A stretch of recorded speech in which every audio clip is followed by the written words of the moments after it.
I received a text from a friend asking if I was available Friday lunchtime. Knowing how packed my schedule usually is, I checked on my calendar, thought about it for 3 seconds and answered yes. Di pa ba ako? I couldn't let this rare once-in-a-blue-moon opportunity slip away.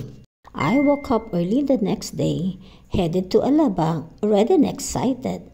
We initially went to a Japanese restaurant, but after sitting there for 3 hours and getting those looks from the waiters, something like, hey, we have other guests too, we decided to move to a cozy coffee shop instead.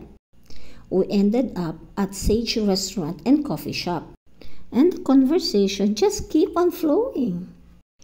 It's been a while since we last saw each other. Sure, there's Facebook, but nothing beats live face-to-face chikahan.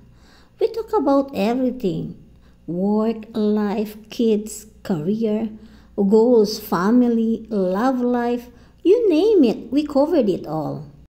And as soon as I took my seat on my chair, we got so caught up with each other's stories that I completely forgot to take videos. Good thing I managed to snap a few photos that I'll be sharing it with you. We may not talk every day, we may not always say hi, but the bond we share is unmeasurable. It's such a blessing to know that God has given me true friends and treasure for a lifetime. Thank you for watching and see you in the next one. Bye!